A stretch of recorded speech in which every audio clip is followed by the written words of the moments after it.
नमस्कार, बहुत बहुत स्वागत आपका आराधी टीवी के prime time debate show spotlight में। मैं हूं आपके साथ पारुल। अब तक योजनाओं से, आयोजनों से, विकास से जनता को, वोटर्स को लुभाया जाता था। अब कार्रवाई करके वोटर्स को अपने पक्ष में लाने माहौल बनाया जाएगा। जी हां, सही सुन रहे हैं आप। इस युग की राजनीति बदल गई है।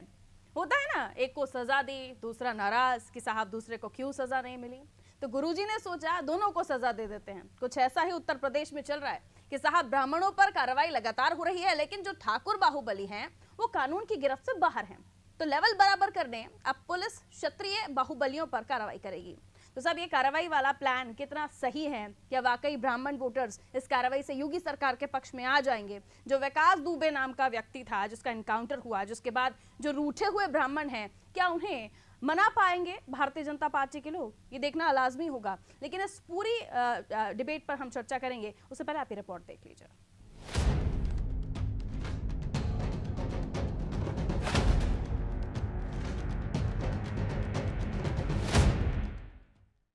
उत्तर प्रदेश विधानसभा चुनाव से पहले हर वर्ग को रिझाने की कोशिश में लगे तमाम राजनीतिक दल हर मुमकिन कोशिश कर रहे हैं कि वोट बैंक किसी भी वर्ग का हो, छिटकना नहीं चाहिए। इधर उत्तर प्रदेश की योगी सरकार पर लगातार ब्राह्मण विरोधी होने का आरोप लगता रहा है, जिसके चलते अब सरकार की कोशिश है सरकार अपनी ब्राह्मण विरोधी छवि को दुरुस्त करे, जिसके लिए हर पैतरा आजमाया जा रहा है, जिसमें अब पुलिसिया रणनीति को भी शामिल किया गया है। जी हां, विधानसभा चुनाव से पहले ब्राह्मणों को खुश करने की कवायद में योगी सरकार अब ठाकुर जाति के बाहुबलियों पर भी कार्रवाई करने की तैयारी में है। राज्य में अपराधियों पर सख्ती के लिए योगी सरकार ने तारीफ तो बटोरी है, लेकिन आरोप लगे कि सरकार ने भेदभावपूर्ण कार्रवाई की, क्योंकि अपराधियों की लिस्ट में एक जाति के लोग शामिल नहीं थे या उन्हें पकड़ा नहीं गया, जिसका खामियाजा चुनावी समीकरण बिगड़ते दिखे। लेकिन उससे पहले ही समीकरण डगमगाता देख पार्टी ने डैमेज कंट्रोल किया। अब इस आरोपों को धोने के लिए ठाकुर बाहुबलियों पर कार्रवाई करने की तैयारी है। आचार संहिता लगने से पहले ही पूर्वांचल के कम से कम 5 क्षत्रिय बाहुबली के खिलाफ कार्रवाई हो सकती है। धनंजय सिंह पर इनाम दोगुना करने के साथ ही एसटीएफ ब्रजेश सिंह, अभय सिंह, पवन सिंह और रघुराज प्रताप सिंह राजा भैया की भी कुंडली खंगाल रही है। साथ ही बागपत जेल में 2018 में मारे गए क्षत्रिय समाज से रहे मुन्ना बजरंगी का नाम भी इस बार के चुनाव में जोर शोर से उछालने की तैयारी है। लगातार ब्राह्मणों पर हो रही कार्रवाई से नाराज ब्राह्मण समाज को संदेश देने की कार्रवाई जाति देखकर नहीं की जा रही। अब क्षत्रिय बाहुबलियों पर शिकंजा कसा जा रहा है, जबकि इससे पहले धनंजय सिंह का क्रिकेट खेलते वीडियो वायरल होने के बाद सरकार की खूब किरकिरी हुई। अब देखिए इस पर सियासी दल क्या सोच रखते हैं। उत्तर प्रदेश की योगी सरकार ने लगातार पक्षपात किया है। अगर माफियाओं को देखा है तो एक दूसरे चश्मे को लगाकर देखा है। विपक्ष के नेता हो या कोई इंडिविजुअल कैपेसिटी में कोई व्यक्ति हो, अगर वो दबंग रहा तो उसके खिलाफ कार्रवाई की, और जिसमें एक बिंदु स्पष्ट है कि एक धर्म के लोगों को विशेष रूप से टारगेट किया गया। जो छोटे लोग थे, धर्म के नाम पे, जाति के नाम पे, उनको दौड़ा के उनकी टांग पे गोलियां मारी। इनकाउंटर की परिभाषा योगी आदित्यनाथ को अपने अधिकारियों से समझ लेनी चाहिए। ये बात सरकार कहे कि हम इनकाउंटर करवा रहे हैं, ये बिल्कुल किसी भी हालत में जस्टिफाइड नहीं है। और फिर ठाकुरों पे किस तरीके से ये सरकार लगातार उनका सहयोग कर रही है। धनंजय सिंह दिख नहीं रहे हैं, ब्रजेश सिंह पे कोई कार्रवाई नहीं कर रहे हैं, और इस तरह की बहुत सारी चीजें जिन पे ये सरकार कोई कार्रवाई नहीं कर रही है, जो उनकी पार्टी के नेता हैं, माफिया हैं। अब हर मोर्चे पर जब भारतीय जनता पार्टी और मुख्यमंत्री आदित्यनाथ जी फेल हो चुके हैं, 2:30 बजे रात को दलित बेटी को जलाया, प्रदेश का जनमानस आक्रोश में है, इसीलिए भारतीय जनता पार्टी मुद्दों से ध्यान हटाने के लिए जाति और धर्म की राजनीति कर रही है। लेकिन प्रदेश का युवा, महिलाएं, किसान अपने मुद्दों पर अडिग हैं। कांग्रेस पार्टी और श्रीमती प्रियंका गांधी जी ने जो वादे किए हैं, जो प्रतिज्ञाएं की हैं, उन पर उत्तर प्रदेश की जनता वोट देने जा रही है। कितनी भी जाति धर्म की कोशिश कर ले भारतीय जनता पार्टी और मुख्यमंत्री आदित्यनाथ जी, अब उनका कोई भी शगुफा चलने वाला नहीं। अपराधी के प्रति उनकी जीरो टॉलरेंस, ये पूरा का पूरा हिंदुस्तान जानता है कि मुख्यमंत्री योगी आदित्यनाथ जी का अपराध और भ्रष्टाचार के प्रति जीरो टॉलरेंस है। और यही कारण है कि आज उत्तर प्रदेश का अपराधी गले में तख्ती डालकर थानों में अपनी हाजिरी दे रहा है। आज अपराधी के सिर्फ 3 स्थान हैं, या तो वो अपराधी इस प्रदेश के बाहर है, या वो अपराधी जेल के अंदर है, या वो अपराधी ऊपर है। चौथा कोई स्थान इस धरती पर उसके लिए नहीं छोड़ा है माननीय मुख्यमंत्री जी ने। अपराधी की उल्टी गिनती शुरू हो गई है। 3 दिन के अंदर अंदर ये अपराधी जिसकी क्रिकेट खेलते हुए फोटो दिखाई जा रही थी, वह अपराधी जेल की सलाखों के पीछे होगा। उसको खोजने की जिम्मेदारी आज स्वयं डीजीपी को स्वयं दिया है माननीय मुख्यमंत्री योगी आदित्यनाथ जी ने। ब्राह्मणों का करीब 13% वोट 2022 के चुनाव की नैया पार कराने में अहम भूमिका रख सकता है। ऐसे में सरकार किसी भी तरह का जोखिम नहीं उठाना चाहती और इसलिए विधानसभा चुनाव से पहले ब्राह्मणों को खुश करने की कवायद में योगी सरकार अब ठाकुर जाति के बाहुबलियों पर भी कार्रवाई करने की तैयारी में है। अपराधियों के खिलाफ लगातार चलाए जा रहे अभियान को लेकर योगी सरकार की प्रशंसा भी कई बार हुई, लेकिन एक विधायक के कथित पत्र या फिर बिकरू कांड में विकास दुबे और अन्य के एनकाउंटर ने ब्राह्मण समाज को आहत भी किया था, जिसके बाद अब ठाकुर बाहुबलियों पर भी कार्रवाई हो रही है। ऐसे में देखना यह होगा कि बीजेपी की ये रणनीति ब्राह्मणों को अपनी तरफ ला पाएगी या नहीं। ब्यूरो रिपोर्ट, अनादि टीवी।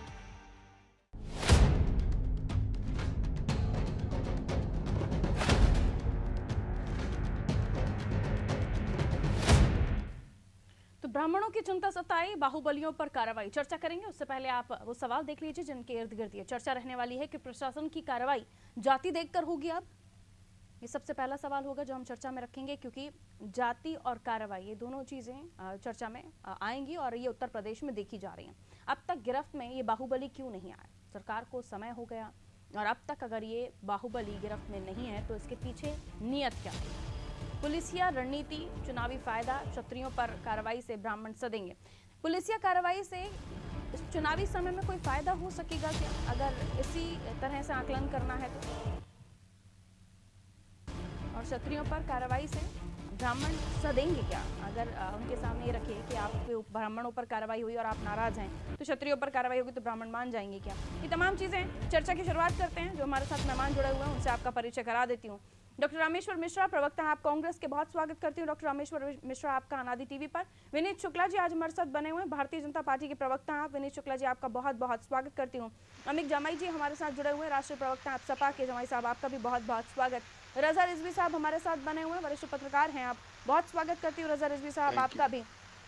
सबसे पहले मैं भारतीय जनता पार्टी से ही शुरुआत करना चाहती हूँ। सर, समझना चाहूंगी आखिर वजह क्या है? बार बार ये कहा जा रहा है, क्यों जरूरत आपको लग रही है कि क्योंकि ब्राह्मणों पर लगातार कार्रवाई हुई और ब्राह्मणों को ऐसा लगता है कि हमने ठाकुर बाहुबलियों पर कार्रवाई नहीं की, इसी वजह से आप लोगों को अब कार्रवाई करनी पड़ रही है, जो कि देर आए दुरुस्त आए वाली बात होगी, क्योंकि कार्रवाई तो बहुत पहले ही हो जानी चाहिए थी अगर इन पर किसी भी तरह का जो क्राइम है वो है तो?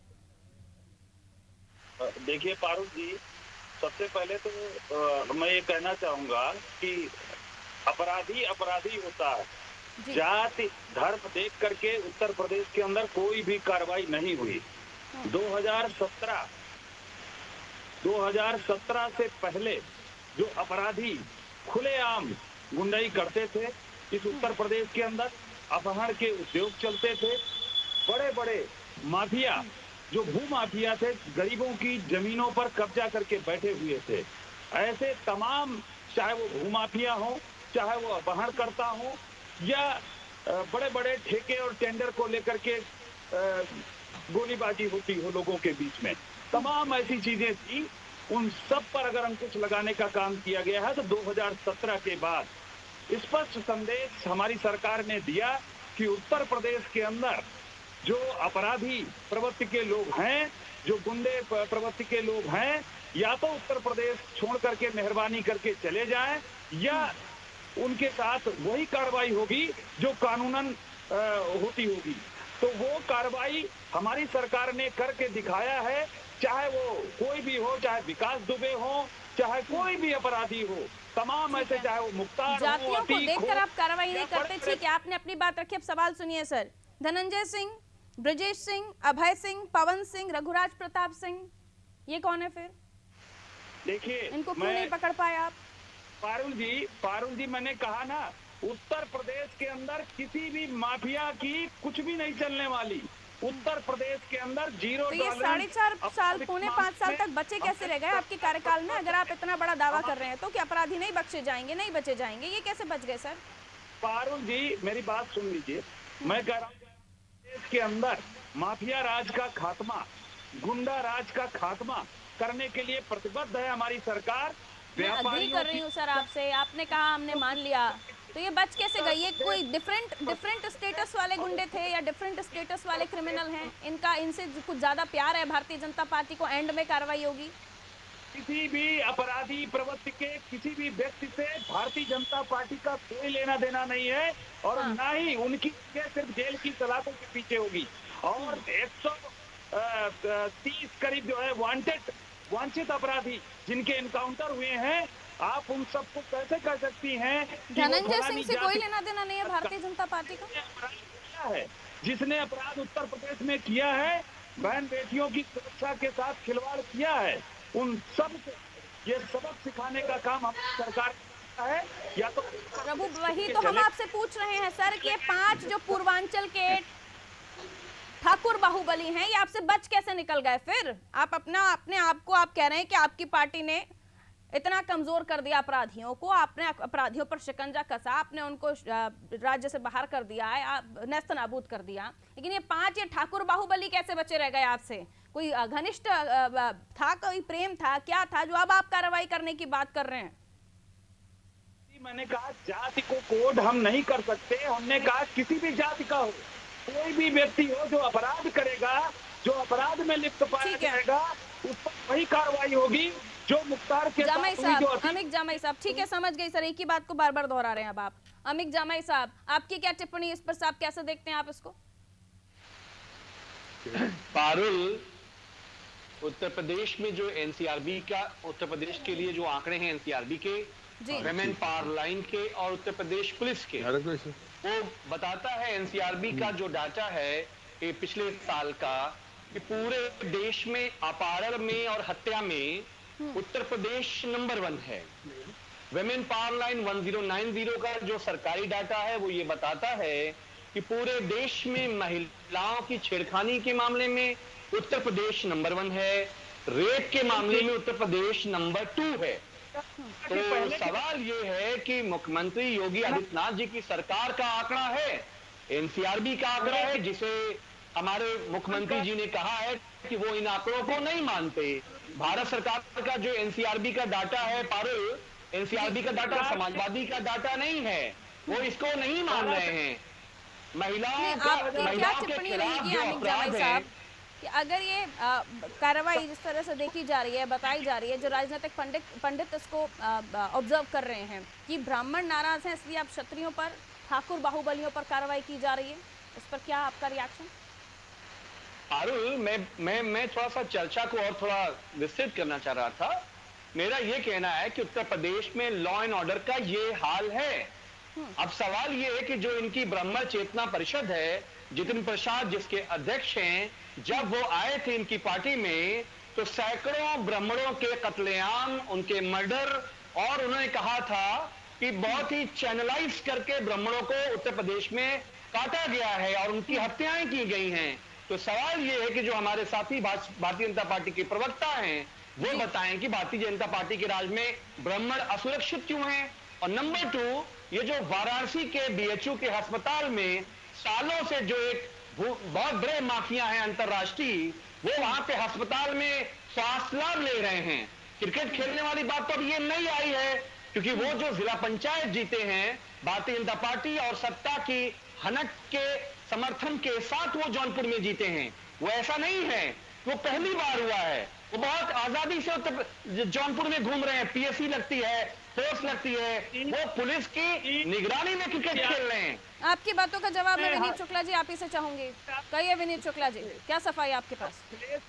अखिलेश यादव जी के गले में बाहें डाल करके अतीक अहमद और एक तरफ मुख्तार अंसारी और तमाम, तो उन्हें आपने पकड़ लिया, ये क्यों घूम रहे हैं? पुलिस की निगरानी में क्यों घूम रहे हैं ये हॉस्पिटलाइजेशन का बहाना करके? के संरक्षण में उत्तर प्रदेश के अंदर धन उगाही का कार्य करते थे, लोगों के अपहरण करते थे, हत्याएं करवाते थे, तब उसका डाटा इनको नहीं दिखाई पड़ता है। 2017 से बाद सरकार आपकी है, और ये जो दोनों जिनका नाम ले रहे हैं ये समाजवादी पार्टी के लोग नहीं हैं, ये जेल में हैं, ये जो खुले घूम रहे हैं जो खुले घूम रहे आपके हैं समर्थन से। आपकी सरकार में क्यों खुले घूम रहे हैं? ये सवाल तो यही है ना कि ये कानून के सुनते हो? शिकंजे से बाहर क्यों है? ध्यान लें कि उत्तर प्रदेश के अंदर आदरणीय योगी आदित्यनाथ जी की सरकार है, किसी को बख्शने वाली नहीं है। अब ये जान लें लाल टोपी वाले कि उत्तर प्रदेश के अंदर अगर अरे आप गेरुआ पहन के ब्राह्मण महासभा का सम्मान तो बचा नहीं पा रहे हैं, आप बात कर रहे हैं पूरे प्रदेश की। खात्मा किया आप है। अपने समाज ब्राह्मण महासभा के लिए तो कुछ कर नहीं पा रहे हैं, उनके सम्मान के लिए कुछ कर नहीं पा रहे हैं। योगी जी, अरे योगी जी अपने समाज के लिए खड़े हैं, अपना बात बताइए आप। वो जानी जाती है समाजवादी पार्टी हमेशा से जातिवादी, परिवारवादी और तुष्टीकरण की राजनीति करने ठीक है, मैं वाली लौट रही हूँ आप लोगों के पास लौट रही। सवाल वहीं आके फिर घूम रहा है ना विनीत शुक्ला जी कि ये खुलेआम क्यों घूम रहे हैं? अभी तक पुलिस के शिकंजे कानून के हाथ इन तक क्यों नहीं पहुंच पाए? आप लोग अगर दावा कर रहे हैं कि आप लोग तमाम लोगों को पकड़कर जेल की हवा खिला रहे हैं, तो ये बाहर कैसे? आ रही हूँ विनीत शुक्ला जी, आ रही हूँ, और आपसे गुजारिश रहेगी मेरी, आप बीच में किसी के नहीं बोलेंगे सर, किसी के बीच में नहीं बोलेंगे। मैं बारी बारी से आपके पास आऊंगी, अभी रुकिएगा सर। चलिए आगे बढ़ते हुए मिश्रा जी, आपको मेरी आवाज मिल रही है? रामेश्वर मिश्रा जी जी मिल रहे हैं। रामेश्वर मिश्रा जी, क्या कहिएगा आपकी टिप्पणी इस पर? फर्स्ट रिएक्शन बताइए सर। मेरा कहना केवल इतना है पारुल जी, आपके चैनल के माध्यम से, कि भारतीय जनता पार्टी जितने भी मतलब इनकाउंटर हुए इनके कार्यकाल में, वो एक टारगेटेड थी या समझाती इनकी व्यवस्था थी। जाति आधारित मत देखिए, या पार्टी आधारित एक टारगेटेड इनकी व्यवस्था थी। इन्होंने जितने भी इनकाउंटर किए उसका उद्देश्य था, उसका उद्देश्य यह था कि जो विपक्षी पार्टियां हैं उनको कमजोर करने का एक टारगेट था। उसके बाद आप देख लीजिए इनके कई जो छत्री बाहुबली है वो बाहर है, कई लोग जो इनका रिकॉर्ड है, 106 भारतीय जनता पार्टी के विधायक खुद अपराधी प्रवृत्ति है, जिनमें 77 पे गंभीर मुकदमे दर्ज है। अभी 3 लोगों के मैं नाम गिनाऊंगा जिसकी हाई कोर्ट ने सदस्यता विधानसभा से खत्म कर दी। उसमें कुलदीप सिंह सेंगर जी है जो बारगंज से विधायक थे, और दूसरा हमीरपुर से अशोक चंदेल जी है, और तीसरा गोसाईगंज से इंद्र प्रताप तिवारी जी है। इनकी सदस्यता खुद हाई कोर्ट ने खत्म की, क्योंकि ये लोग तीनों लोग गंभीर, 2 लोग तो बहुत गंभीर, एक के ऊपर नाबालिग लड़की से बलात्कार का केस था, दूसरे पे हत्याकांड का केस मुकदमा दर्ज था। तो इन लोगों के घर बुलडोजर नहीं गया। दूसरा, हम लोग जात की राजनीति तय करते, हमारा एक मांग थी कि किसानों को इनके शासनकाल में कुचल दिया गया, कुचल देना जला देना। आ रही हूँ मिश्रा जी, आ रही हूँ, आप की बातों का जवाब मैं विनीत जी से ले लेती हूँ। विनीत जी, जिनकी सदस्यता हाईकोर्ट खत्म कर चुका है, उन्हें अभी भी आप पाले में बैठाए हुए हैं सर। देखिए, मैंने कहा ना देना नहीं है तो क्या है बताइए जी, मैंने कहा कि भारतीय जनता पार्टी किसी जात, पंथ, मजहब से ऊपर करके उठ करके बात करती है। आज उत्तर प्रदेश की जनता अब जात, पंथ, आपकी पार्टी की तरफ से क्यों कोई एक्शन नहीं लिया गया? क्या कह रही हैं आप? बता रहे हैं ना, नाम बता रहे हैं कि जिनकी सदस्यता समाप्त हो गई उनको अभी तक आप अभी पाले में बिठाए हुए हैं। देखिए, चुनाव आने वाला है, आपको सब दिख जाएगा, जिन सब पर कार्रवाई हुई होगी। भारतीय जनता कार्रवाई होगी, ठीक है। संस्था, मैंने कहा ना, किसी को भी संस्था भारतीय जनता पार्टी ऐसे किसी भी व्यक्ति को नहीं देने वाली। प्रचार प्रसार करके कार्रवाई करेंगे, ऐसा है क्या?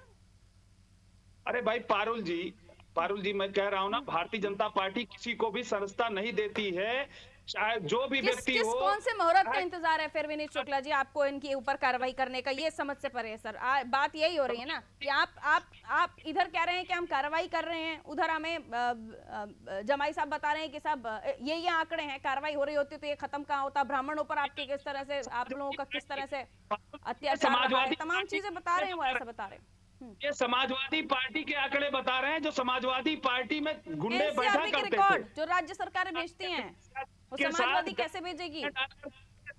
जो गुंडे अखिलेश यादव के टेक्निकल, आपका लॉजिकल आंसर नहीं है विनीत शुक्ला जी, तैयारी नहीं की आज आपने।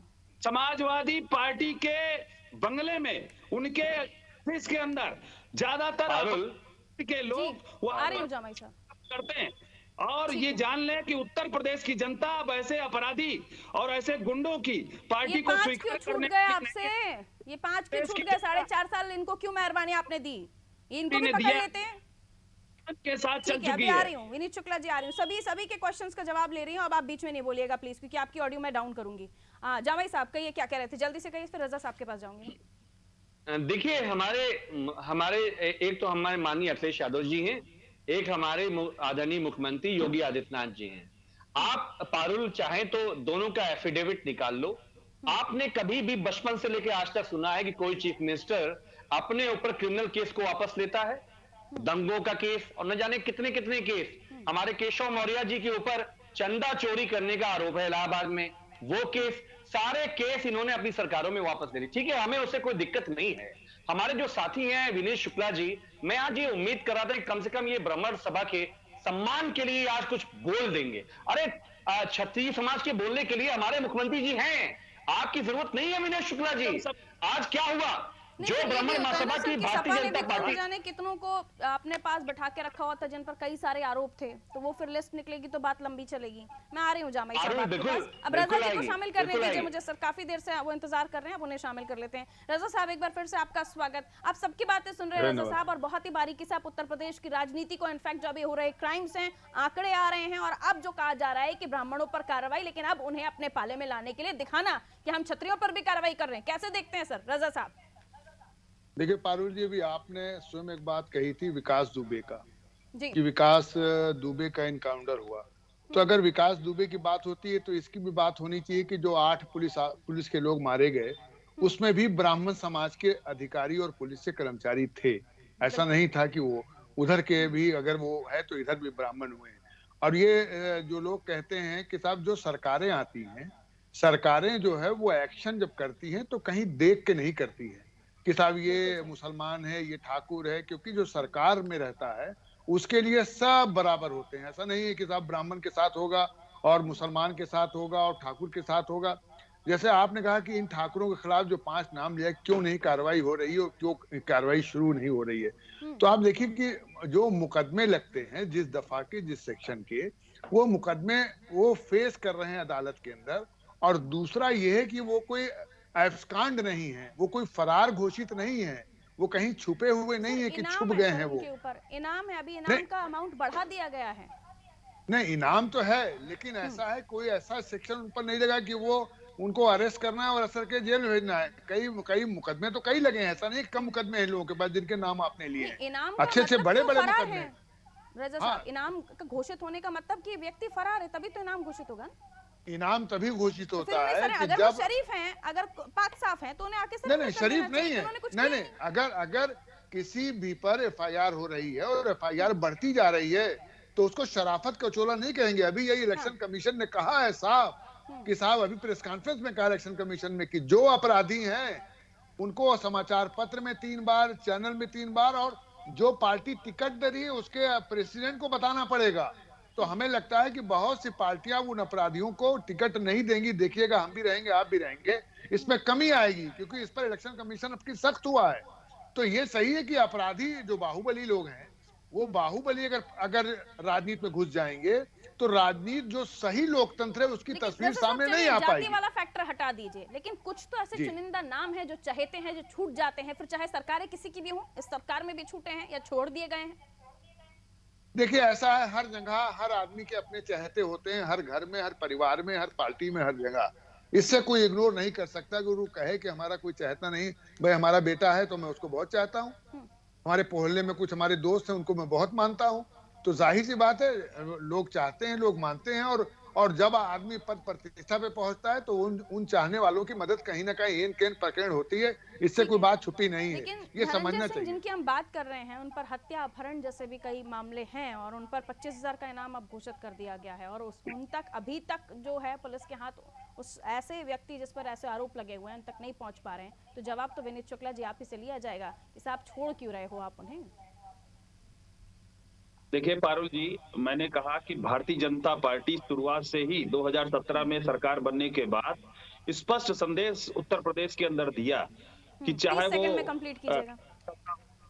जी मैं कह रहा हूँ, अपहरण करता हूँ या बलात्कारी जिनको कहा जाता था कि बच्चे हैं, बच्चों से गलती हो जाती, समाजवादी पार्टी के मुखिया ने कहा था, और आज उन गलती करने वालों को सजा दी जाती है, माफी नहीं दी जाती। अभी ये कब तक पकड़े जाएंगे? कोई पार्टी की तरफ से आपको बताने के लिए कोई आंसर मिला है? समाजवादी पार्टी की साइकिल में जब तक माफिया तो हवा नहीं भरते तब तक समाजवादी पार्टी की साइकिल नहीं चलती है। धनंजय लेकिन सिंह अब तो सारी पार्टियों की तरफ साइकिल चलाकर भी जा चुके हैं, फिर वो साइकिल किसी की भी हो। खैर छोड़िए, अभी धनंजय सिंह जी के बारे में तो बड़ी पड़ताल करेंगे तो बहुत कुछ निकलेगा। जामई साहब 30 सेकंड्स। धनंजय सिंह कोई भारतीय जनता पार्टी के नेता नहीं है। नहीं जी, 30 सेकंड आपके हो गए पूरे। अभी रुकिए सर, 30 सेकंड बाकी मेहमानों को देना पड़ेंगे। जामई जी 30 सेकंड। पारुल, हम ये कह रहे हैं कि अगर हम इस पूरे 5 साल में हमारी पार्टी में कोई अपराधी होते तो अब तक इनकी सरकार को तो हमें छोड़ना नहीं चाहिए था। दूसरी बात ये कि रजा साहब हमारे डलवा तो रहे एक एक करके। नहीं, रेड नहीं, हार्डकोर क्रिमिनल। भाई मैं कह रहा हूं कि हमारे एनसीआरबी का ये डाटा नहीं मान रहे हैं। अपहरण में उत्तर प्रदेश नंबर 1, छेड़खानी में नंबर 1, महिलाओं के खिलाफ रेप के मामले में नंबर 2 पर है। आपकी सरकार में जो पले उन पर बुलडोजर उन्होंने चलाया। कौन था? नहीं, मैं पूछ रहा हूं ना कि टेनी मिश्रा, पारुल, ये जो टेनी मिश्रा है गृह मंत्री है, जो किसानों की हत्या का जिम्मेदार है, अरे इसके घर पे बुलडोजर कब चलाया इन्होंने? अच्छी पार्टी कौन सी है? रामेश्वर मिश्रा जी 30 सेकंड आपके सर, जल्दी से बोल लीजिए। कांड कैसे हुआ? करके अपराध को धर्म से अलग कर दीजिए। यह अपराधी है, अपराधी होता है, किसी धर्म जात का नहीं होता। हम आपके चैनल से यही मांग करेंगे कि अजय कुमार मिश्रा जी जो इतने बड़े अपराध में संलिप्त है, उनका इस्तीफा जो है होना चाहिए और उनके बच्चे की जो गिरफ्तारी है और जो 3 नाम मैंने गिनाया, क्राइम खत्म करना है विनीत शुक्ला जी, तो फिर सभी को आप बाहर कीजिए ना। फिर अपने पराए कैबिनेट में बैठे हुए, केंद्र में बैठे हुए सबको बाहर कीजिए, तब आप लगेंगे कि हाँ सही मायनों में कार्रवाई कर रहे हैं। रजा साहब क्या कहना चाहेंगे? छोटी सी टिप्पणी सर। इन लोगों का कहना है कि अजय मिश्रा ने डायरेक्ट कोई क्राइम किया नहीं। लड़के ने, देखिए रिपोर्ट आई, जांच हुई, जांच होने के बाद पता चला कितने लोग बने, बेटा उसका मुलजिम बना और जो और अंकित दास थे उनको बाद में मुलजिम बनाया। तो जब आईओ ने इन्वेस्टिगेट किया है, अब जबरदस्ती राजनीति कहना है कि वो इस्तीफा दे दें, कर दें, वो तो राजनीति चलती है। पारुल, रजा साहब की मैं इज्जत करता हूं, लेकिन वो आज जरा तैयारी करके नहीं आए हैं। एसोसिएशन ऑफ डेमोक्रेटिक रिफॉर्म की जो रिपोर्ट आई है, उत्तर प्रदेश में जो 60 गंभीर अपराधों के मामले में जो विधायक हैं, उसमें 48 एमएलए भारतीय जनता पार्टी के हैं। साथ मुझे रजा साहब थोड़ा आप स्टडी करके आया करो। इजाजत लेनी होगी। बहुत बहुत शुक्रिया आप चारों का हमारे साथ चर्चा में जुड़ने के लिए। डॉक्टर रामेश्वर मिश्रा आप जुड़े, बहुत शुक्रिया हमारे साथ जुड़ने के लिए। विनीत शुक्ला जी बहुत शुक्रिया। अमित जामई साहब बहुत शुक्रिया। रजा रिजवी साहब आपका भी बहुत बहुत शुक्रिया हमारे साथ चर्चा में जुड़ने के लिए। तो अपराधी की कोई जाति नहीं होती, कोई धर्म नहीं होता, अपराधी अपराधी होता है। और उन्हें पकड़ने वाले, अगर हम अगर बात करें एनकाउंटर मामले में, विकास दुबे मामले में, तो उस मामले में पुलिस वाले भी, उनकी भी शहादत हुई थी, वो भी किसी धर्म जाति के थे। और ऐसे में अगर जाति धर्म देखकर कार्रवाई की जा रही है, एक धर्म को रिझाने के लिए दूसरे धर्म के लोगों के बाहुबलियों पर कार्रवाई की जा रही है, तो ये जाति धर्म देखकर कब से कानूनी कार्रवाइयां होने लगी हैं?